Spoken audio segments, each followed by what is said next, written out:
الحمد لله الذي يسر القرآن للذكر فهل من مدكر وأنزل منه ما هو شفاء للمؤمنين أشهد أن لا إله إلا الله وحده لا شريك له إياه نعبد وإياه نستعين وأشهد أن محمدا عبده ورسوله المبعوث رحمة للعالمين صلى الله عليه وعلى آله وأصحابه ومن تبعهم بإحسان إلى يوم الدين ثم أما بعد معاشر المسلمين جماعة صلاة المغرب rahimani wa rahimakumullah. Alhamdulillah, kita memuji dan bersyukur kepada Allah Subhanahu wa taala yang dengan nikmat dan karunia-Nya kembali kita dipertemukan di malam Jumat, di malam yang penuh dengan keberkahan. Sebab hari Jumat adalah hari yang penuh dengan kemuliaan dan keberkahan. Ia adalah hari yang paling utama dalam setiap pekannya. Sebagaimana Rasulullah sallallahu alaihi wasallam bersabda, "Afdalu ayyamikum yaumul jumu'ah." Bahwasanya di antara hari yang paling afdal, paling utama dalam setiap pekannya adalah hari Jumat. Kemudian salam dan salawat kepada baginda Rasulullah Muhammad sallallahu alaihi wa ala alihi wasallam, uswatun hasanah, qudwah kaum muslimin dan muslimah, mukmin dan mukminah. Demikian pula kepada seluruh keluarga beliau dan juga seluruh sahabat ridwanullahu anhum ajma'in, dan siapapun yang meneladani mereka hingga datangnya yaumul qiyamah. Dan insyaallah taala kembali di petang hari ini kita akan melanjutkan pembahasan dalam tafsir juz ammah, dan kita masih di surah Al-Mutaffifin, di mana pada pertemuan yang lalu kita sudah sampai di ayat yang ke-13, di mana sebelumnya Allah Subhanahu wa taala telah mengancam bagi mereka para pendusta, yaitu yang mendustakan hari kemudian, yang mendustakan yaumul jaza wal hisab. Dan kemudian Allah memberitakan bahawa tidak ada yang mendustakan hari kemudian, melainkan itu adalah mereka yang melampaui batas, mu'tad, dan juga mereka yang banyak melakukan dosa. Dan di antara ciri mereka Allah sebutkan, idza tutla alaihi ayatuna qala asatirul awwalin. Tatkala dibacakan ayat kami, kata Allah, kepada mereka, maka mereka mengatakan bahwasanya firman Allah Subhanahu wa taala tersebut hanyalah asatir, hanyalah usturah, yaitu dongeng, cerita yang tidak memiliki asal usul. Dan ini adalah ucapan kaum kufar di zaman Nabi sallallahu alaihi wa ala alihi wasallam. Ketika dibacakan ayat-ayat firman Allah Subhanahu wa taala, maka mereka mengatakan bahwa itu adalah asatirul awwalin. Kemudian di ayat yang selanjutnya Allah membantah hal tersebut dengan berfirman, kalla. Maksudnya tidak seperti yang mereka sangka dan tidak seperti yang mereka ucapkan. Yang mereka sangka dan mereka ucapkan bahwasanya Al-Quran adalah dongeng dan cerita, maka Allah bantah, itu tidak demikian. Tapi itu adalah tanzilum min rabbil alamin. Itu diturunkan dari sisi Allah Subhanahu wa taala. Na'am rabbul alamin. Itu adalah firman Allah Subhanahu wa taala, kalamullah, bukan sama sekali dongeng. Kemudian Allah sebutkan penyebab sehingga mereka mengatakan demikian, bahwa Al-Quran adalah asatir, yaitu bal rana ala qulubihim ma kanu yaksibun. Di sini kalimatnya bal rana. Biasanya di sebagian qiraah itu ada namanya saktah. Saktah itu berhenti sejenak ketika membaca kalla bal, itu berhenti saktah. Nah, tapi kalau ada yang tidak membaca dengan saktah, langsung dia sambung kalla bal rana ala qulubihim, itu juga tidak mengapa, sebab itu tidak mempengaruhi makna. Nah, tidak mempengaruhi makna sama sekali. Dan ini ditegaskan oleh Syekh Muhammad Ibn Saleh Al-Utsaimin rahimahullahu taala. Nah, kalimat ran di sini itu maknanya ghita, penutup atau hijab. Iya. Dan Rasulullah sallallahu alaihi wa ala alihi wasallam sebagaimana disebutkan di hadis yang diriwayatkan oleh Imam Tirmizi, An-Nasa'i dan selainnya, ketika menyebutkan tentang ran, maka itu adalah dosa yang ada di dalam hati manusia, dan kemudian manusia tersebut tidak bertaubat dan tidak memohon ampun. Di dalam hadis yang diriwayatkan oleh Imam Tirmizi dari sahabat Abu Hurairah radhiyallahu taala anhu, Rasulullah sallallahu alaihi wasallam bersabda, "Innal 'abda idza adnaba dzanban nuqitat nuqtatan saudaa fi qalbihi." Sungguhnya seorang hamba, di dalam lafaz yang lain, innal mu'mina, na'am, sungguhnya seorang mukmin idza adnaba dzanban, na'am, atau dalam lafaz yang lain idza akhta'a khati'atan, maknanya berdekatan. Tapi biasanya khati'ah itu bermakna dosa kecil. Sementara dzunub jamak dari zanbun itu maknanya adalah dosa besar. Nah, sungguhnya seorang hamba, seorang yang beriman, tatkala melakukan satu dosa, tatkala dia melakukan satu dosa, maka dosa ini itu akan menyebabkan munculnya titik atau noda hitam di hatinya. Titik atau noda hitam di hatinya.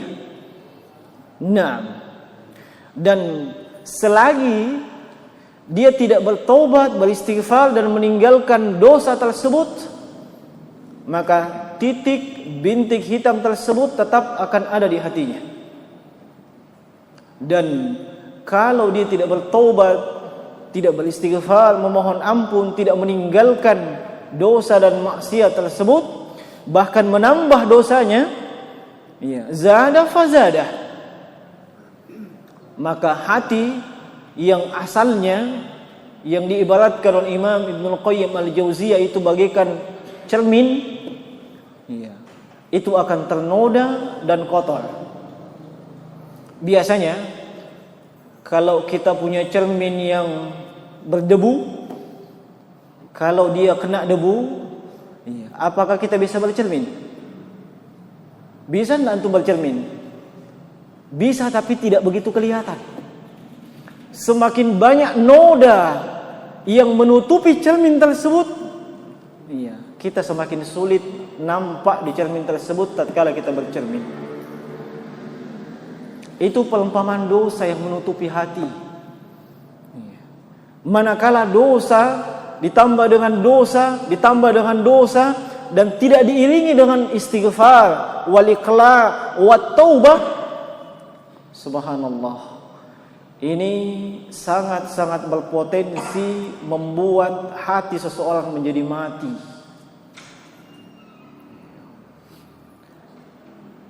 Berpotensi membuat hati seseorang itu mati. Dan kalau hati seseorang itu sudah mati, yang menjadi imamnya, yang menjadi qaid, yang menjadi saik, yang jadi penuntun, yang menjadi sopirnya, kemudian markabnya, kendaraannya adalah ghaflah, kelalaian. Iya. Itu semua dia akan dibimbing oleh hawa nafsunya. Dia akan dibimbing oleh hawa nafsunya.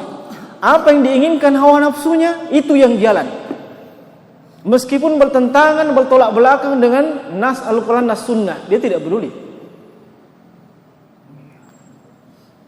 Sebab hati yang salim, hati yang bersih,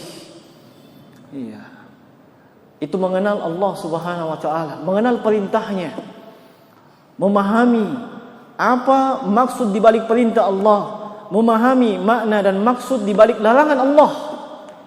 Itu hati yang salim, hati yang bening, hati yang bersih.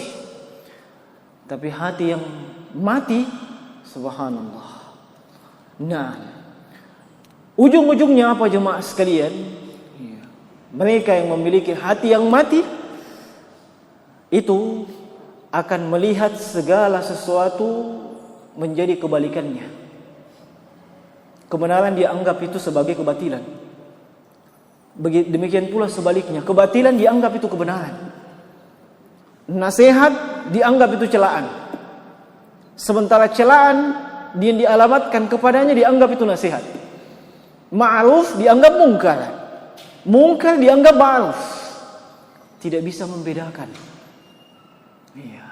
Tidak bisa membedakan. Dan hati yang mati biasanya tidak langsung mati, tapi diawali dengan hati yang sakit. Nah, hati yang sakit asalnya mengenal Allah Subhanahu wa ta'ala, mengenal perintah Allah, tapi terkadang dia masih condong kepada hawa nafsunya. Yang mana mendominasi itu yang jalan. Dan kapan dia tidak mengobati hati tersebut, akan ditambah penyakitnya sampai mati. Sampai hati tersebut mati. Allah sebutkan dalam Al-Quran tentang hati tersebut. Fi qulubihim marad. Di dalam hati mereka ada penyakit. Ini hati tidak diobati penyakitnya. Apa kelanjutan ayat? Fazadahumullahu marada. Ditambah terus penyakitnya. Kenapa tidak diobati memang? Nah, ketika malas melaksanakan perintah Allah, kapan itu dianggap biasa, nah itu sudah berpenyakit. Sudah berpenyakit hatinya. Kapan itu tidak diobati, waduh, akan mati itu hati. Nah, dan Allah sebutkan karakter mereka yang hatinya mati. Mereka anggap Al-Quran itu sebagai apa? Cuman dongeng itu. Cuman cerita yang tidak punya makna. Pengantar tidur. Nah, kadang anak-anak tidak bisa tidur kecuali dibacakan dongeng. Nah, itulah anggapan mereka terhadap fungsi Al-Quran. Al-Imam Hasan Al-Basri rahimahullahu ta'ala, Imam Tabi'in, ketika beliau menafsirkan kalla bal rana, beliau mengatakan, atadruna mal iranah? Apakah kalian tahu apa itu iranah dalam ayat tersebut? Kata beliau, az-zanbu ba'da zambi, az-zambu ba'da zambi, hatta yamutal qalb. Dosa ditambah dosa, dosa ditambah dosa, sampai hatinya mati.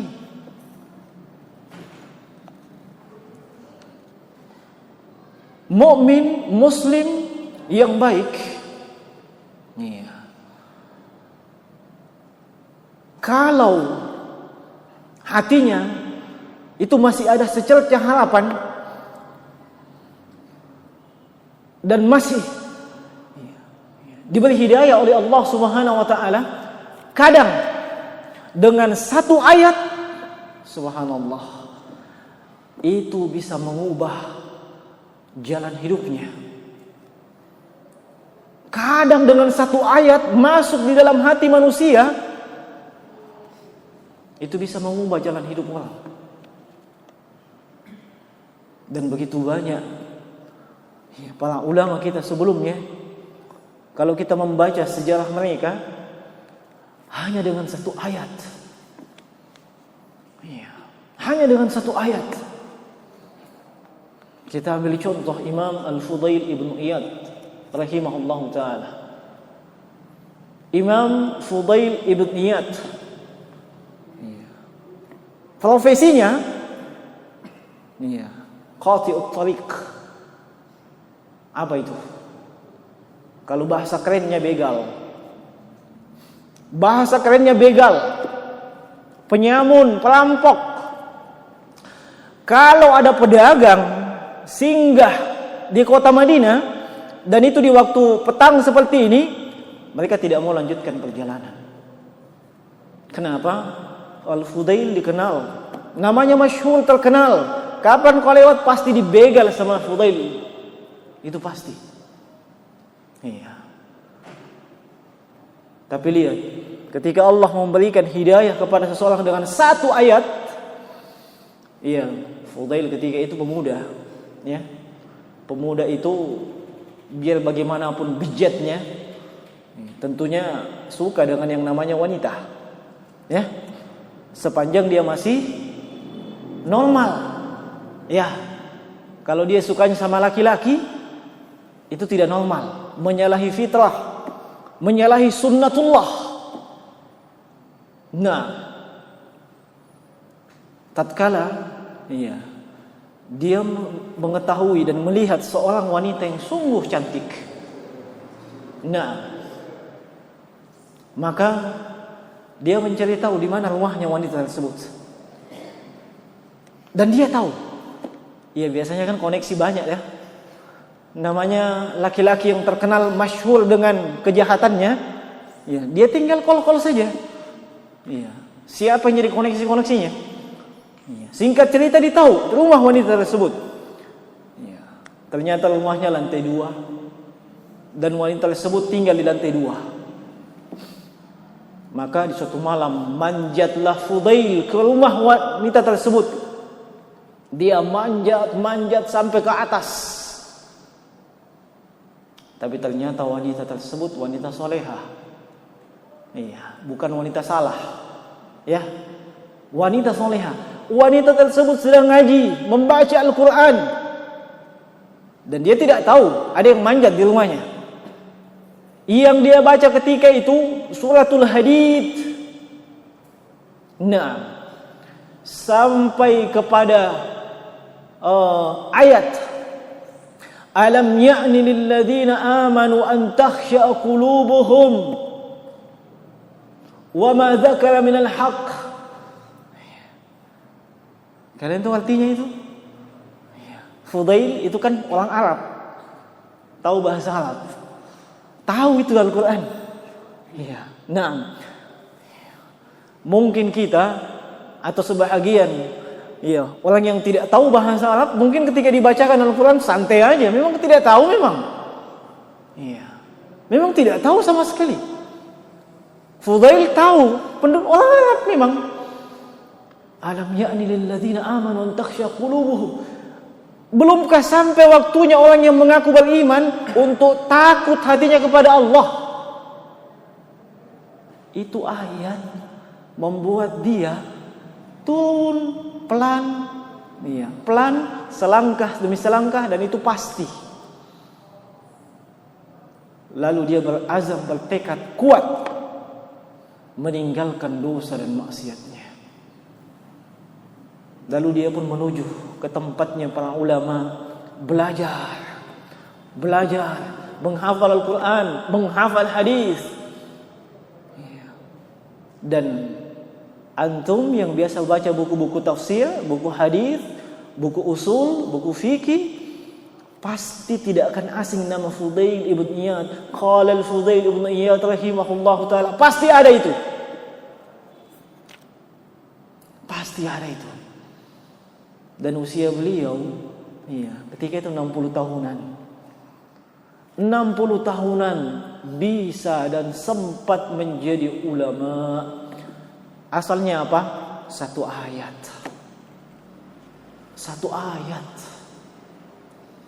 Iya. Kita sudah ngaji berapa ayat?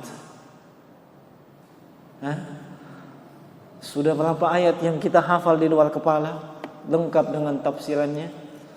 Kalau Al-Fatihah gimana? Naam. Besok itu ada aksi yang ribut di media sosial. Sebahagian mendukung, sebahagian kontra. Ada pro dan kontra. Nah, yang mendukung cari legalitas dari fatwa-fatwa yang mereka anggap ulama. Nah, dimaklumi yang dilecehkan, yang dinistakan Al-Quran, itu syiar Allah. Seorang muslim, muslimah yang punya keimanan pasti akan tersinggung, marah besar. Kenapa? Nabi demikian. Nabi tidak pernah marah ketika pribadi beliau dilecehkan, pribadi beliau yang diejek, direndahkan. Beliau tidak pernah marah. Tidak. Makanya kita baca sirah beliau, beliau dilempari batu, pernah beliau balas, tunggu kamu, enggak. Beliau begitu? Enggak. Kenapa? Yang kena itu fisik beliau, pribadi beliau, bukan agama. Enggak ada dendam di hati beliau. Kalau soal fisik pribadi, sampai beliau dikatakan orang gila, tukang sihir, no comment. Kan pribadi saya itu. Iya. Illa antum tahqa bi hurmatillah, kata Aisyah. Tapi kapan itu syiar agama Allah dilecehkan? Oh, Nabi paling terdepan. Agama. Iya. Tapi ingat jemaah sekalian, kita ini muslim, muslimah, mukmin, mukminah, itu melampiaskan amarah karena Allah pakai Al-Quran dan Sunnah, bukan pakai dengkul.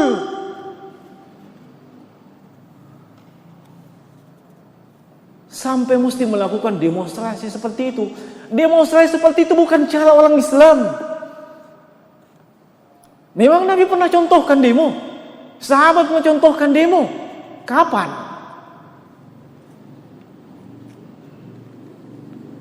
Nabi berikan nasihat.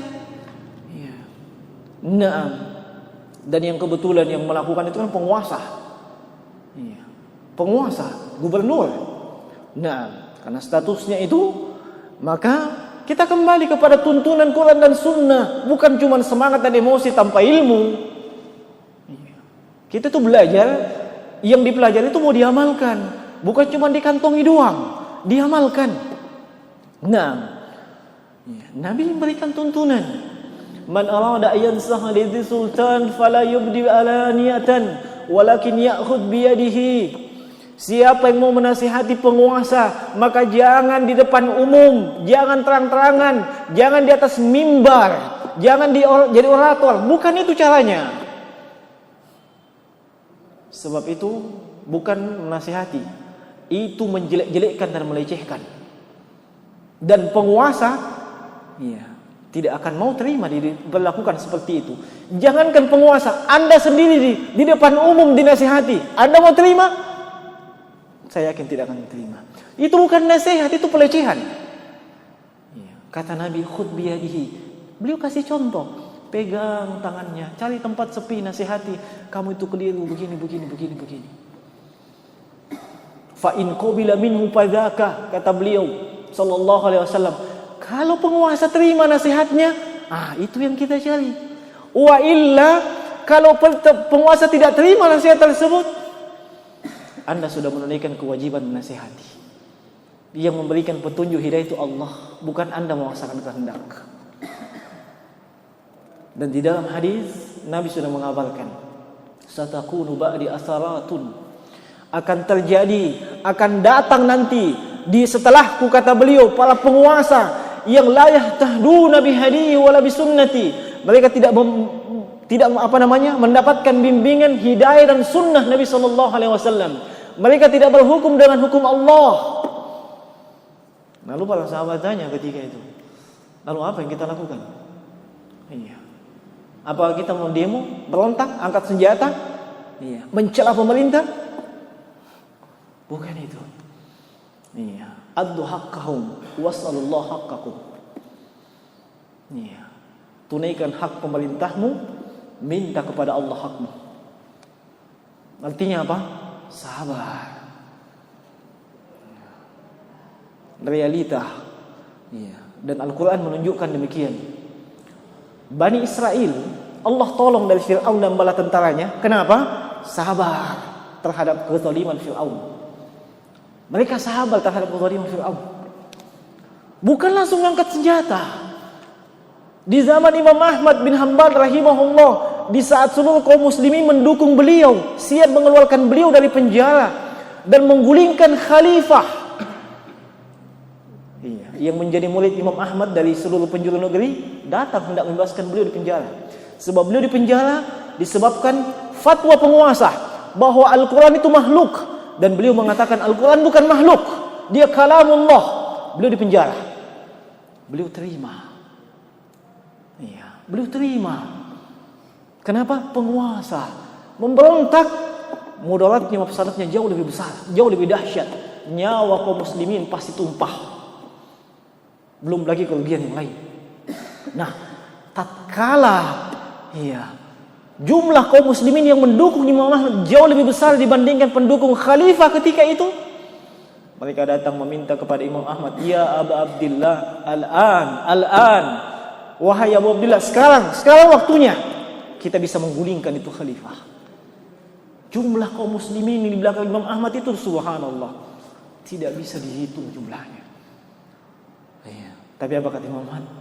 Beliau tidak mau dikeluarkan dari penjara, tetap di penjara. Sabar. Hasilnya apa jemaah sekalian? Dengan kesabaran itu Allah angkat khalifah yang adil. Khalifah yang adil. Kita butuh sabar, bukan demo.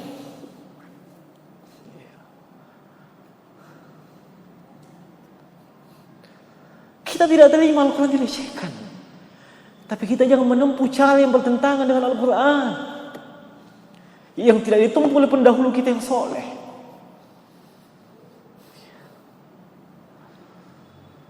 Siapapun yang melecehkan Al-Quran, dia memang mesti diadili. Tapi ingat, caranya, metodenya, kaifiahnya diperhatikan. Jangan menghalalkan segala cara. Jangan. Di sini pentingnya ilmu. Di sini pentingnya ilmu. Kata Imam Qayyim al-Jauziyah, "Laula bil ilmi lakana an-nasu kal bahaim." Seandainya manusia dibimbing dari ilmu, mereka pasti seperti binatang, semaunya. Nah, jemaah sekalian rahimani wa rahimakumullah, kita meyakini bahwa hati orang yang melecehkan Al-Quran itu telah tertutupi atas dosa dan dosa. Dan kita memohon kepada Allah Subhanahu wa taala, Allah menghukumnya. Dan kita bersabar bukan disebabkan kita tidak mampu untuk membalas, tapi bimbingan Al-Quran dan Sunnah yang menuntut demikian. Dan jangan diselewengkan, jangan dicari-carikan legitimasi. Kemudian mendudukkan mereka yang bukan ulama menjadi ulama, dan kemudian diambil fatwanya. Para ulama Rabbani dikenal. Nah, jemaah sekalian rahimani wa rahimakumullah, kalla bal rana ala qulubihim ma kanu yaksibun. Apa yang mereka lakukan itu yang menutup hati mereka. Dosa dan dosa yang mereka lakukan itu yang membuat hati mereka tertutup sampai mereka melecehkan, menistakan dan menganggap Al-Quran sebagai dongeng, sebagai pembodoh-bodohan katanya. Dibodoh-bodohi dengan Al-Maidah 51. Siapa yang dibodoh-bodohi? Dia tidak tahu, dia sendiri tidak tahu baca Al-Quran. Orang kafir, non muslim kafir. Yang mereka cuma ada dua golongan. Allah sebutkan dalam Al-Fatihah, kalau bukan maghdub, ad-dallin. Itu saja. Maghdub siapa? Siapa yang maghdub? Ini antum hafal Al-Fatihah. Siapa maghdub? Siapa yang punya ilmu tapi tidak mau beramal? Yahudi. Mereka tahu Muhammad akan datang. Mereka tahu Al-Quran akan diturunkan. Mereka punya ilmunya dalam Taurat. Mereka tahu itu. Tapi ilmu tersebut tidak mereka amalkan. Mereka ingkari. Makanya mereka dimurkai. Jangan jadi seperti itu. Siapa yang dhalin? Nasrani. Mereka beramal tapi tanpa ilmu. Nah, beramal tanpa ilmu. Mereka sudah jadi maghdub ad-dhalin. Makanya Allah sebutkan di Al-Maidah, ya ayyuhalladzina amanu la tattakhidul yahuda wan nasara awliya ba'dhum awliya ba'dhin wa may yatawallahum minkum fa innahu minhum. Jangan kalian angkat mereka sebagai apa? Aulia. Aulia jamak dari kata wali, maknanya banyak, pelindung, teman, penguasa. Itu semuanya makna aulia. Naam. Makanya Umar bin Khattab radhiyallahu taala anhu, perhatikan. Umar bin Khattab ketika mengamalkan ayat tersebut, naam, sebelumnya minta maaf kalau ada yang tersinggung. Umar bin Khattab ketika mengamalkan ayat tersebut, beliau berjumpa dengan Abu Musa al-Asy'ari. Yang Abu Musa al-Asy'ari itu punya katib. Tahu katib? Sekretaris, tukang tulis. Yang subhanallah tulisannya bagus, hebat dalam pembukuan, luar biasa. Sampai Umar kagum dengan itu sekretaris. Sampai kata Umar, hal yaqra, apakah dia baca Al-Quran? Faqala la, dia tidak bisa baca Al-Quran. Lalu kata Umar, huwa junubun, apakah dia sedang junub? La. Oh, ternyata dia non muslim. Apa yang dilakukan Umar bin Khattab? Fadaraba fakhidhi. Beliau memukul paha Abu Musa al-Asy'ari. Jangan kau mengangkat kepercayaanmu. Orang yang siapa? Al-Yahuda wan Nasara. Kenapa jemaah sekalian? Sebab di Al-Baqarah sudah memang ditekankan, walan tardha ankal yahuda walan nasara hatta tattabi'a millatahum. Itu pasti. Maka sesuatu yang memang sangat urgen, sangat vital, jangan dikasih ke mereka. Jangan. Sekretaris itu vital sekali. Apalagi menyangkut masalah keuangan. Menyangkut isi laci. Wow, hati-hati. Ya kalau bagian kacung-kacung, silakan aja. Kalau tidak ada kaum muslimin yang lain. Nah, bagian peluncur, silakan aja. Tapi jangan dia sebagai, termasuk aulia. Itu penerapan Umar bin Khattab, sahabat yang mulia ketika itu, yang mereka di zamannya turunkan Al-Quran. Nah, tapi di sini tidak ada yang penduduk kota Jakarta yang memilih. Nah, kita hanya bisa menyaksikan dalam bentuk seperti ini. Dan saya pribadi mengikut kepada para ulama itu, kita malah emosi tidak menerima siapapun yang melecehkan Al-Quran. Tapi untuk melampiaskan kemarahan kita tidak dengan cara seperti itu. Tidak dengan cara seperti itu. Kenapa tidak menasihati presiden untuk memberikan hukuman kepada dia? Kalau sudah dinasihati tidak menerima, sabar. Toh dia diangkat jadi pemimpin, itu siapa yang milih? Siapa yang milih? Malaikat yang pilih? Syaitan yang pilih? Penduduk yang pilih. Betul? Penduduk yang pilih. Salahnya siapa? Salahnya penduduk. Kenapa pilih dia? Makanya jangan menyalahkan seperti itu. Salah kalian sendiri yang milih dia. Ketika pemilu siapa yang pilih dia? Kan penduduk. Antum semua yang milih dia. Sebab tidak mungkin dia naik kalau tidak dengan suara yang terbanyak. Makanya kita koreksi jemaah sekalian. Koreksi diri kita. Tidak usah jadikan kambing hitam orang lain. Koreksi diri kita. Mungkin kita yang termasuk dukung dia. Wallahu a'lam. Tayyib. Jemaah sekalian, rahimani wa rahimakumullah. Dan orang yang kafir disebabkan mereka melecehkan Al-Quran. Nah, yang hatinya tertutup oleh dosa. Dan dosa itu pada hari kiamat, innahum an rabbihim yawma idzil lamahjubun. Mereka pasti tidak akan bisa memandang wajah Allah Subhanahu wa taala. Sementara kaum mukminin itu pasti memandang wajah Allah Subhanahu wa taala. Innahum an rabbihim yawma idzin lamahjubun. Maksudnya mereka tidak akan bisa melihat wajah Allah. Kalau tidak bisa melihat wajah Allah, itu menunjukkan dia tidak masuk surga. Sebab orang yang bisa melihat wajah Allah itu adalah mereka yang masuk ke dalam surga. Setelah penduduk surga masuk ke surga, penduduk neraka masuk ke neraka, ada nikmat tambahan yang Allah sebutkan dalam Al-Quran, yang Nabi sebutkan dalam hadis. Alladzina ahsanu al-husna wa ziyadah.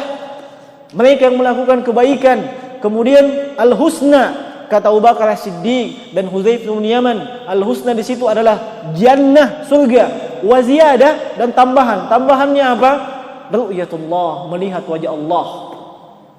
Dan di dalam surah Al-Qiyamah Allah sebutkan, wujuhu yawma idzin nadhirah. Wajah pada hari kiamat itu berseri-seri. Ila rabbihim nadhirah. Mereka memandang kepada wajah Allah Subhanahu wa taala. Dan Nabi sallallahu alaihi wasallam menyebutkan dalam hadis Jarir bin Abdullah Al-Bajali, diriwayatkan oleh Imam Al-Bukhari dan selainnya, dalam banyak riwayat, innakum satarawna rabbakum. Kata Rasulullah tatkala beliau duduk bersama Jarir bin Abdullah Al-Bajali pada malam tanggal 14, itu bulan purnama. Kata Nabi sallallahu alaihi wasallam, innakum satarawna rabbakum ayanan, dengan mata kalian sendiri. Seperti mana kalian melihat bulan itu di atas. Nampak nyata, kelihatan.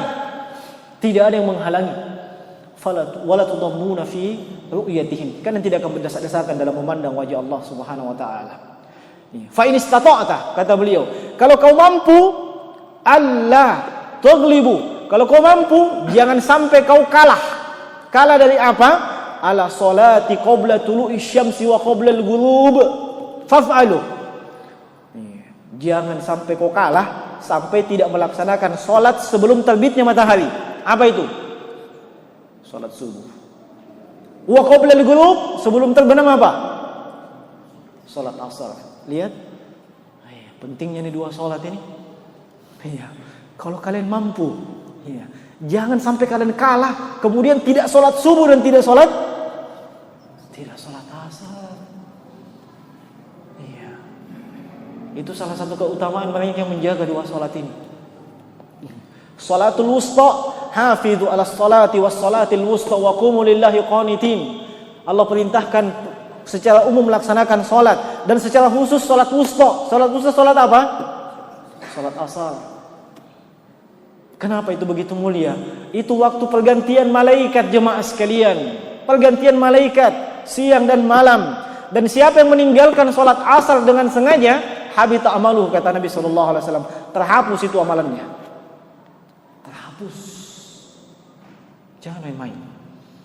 Nah, yang jelas akidah Ahlussunnah wal Jamaah, ketika penduduk surga masuk surga, penduduk neraka masuk neraka, nikmat tambahan bagi yang masuk surga melihat wajah Allah Subhanahu wa taala.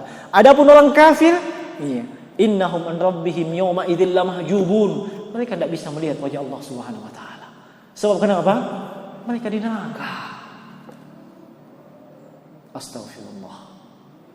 Sudah lewat waktunya.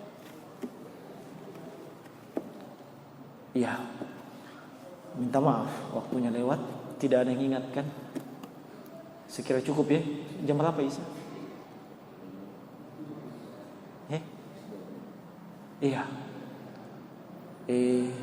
Saya cukupkan sampai di ayat ke-15. Insyaallah di ayat berikutnya dilanjutkan pertemuan yang akan datang. Sekiranya tidak ada pertanyaan Tidak ada pertanyaan? Baik, sekiranya demikian, mohon maaf atas segala kekurangan, dan pasti banyak kekurangan itu karena keterbatasan kami. Subhanakallahumma bihamdik, asyhadu an la ilaha illa anta, astaghfiruka wa atubu ilaik. Assalamualaikum warahmatullahi wabarakatuh.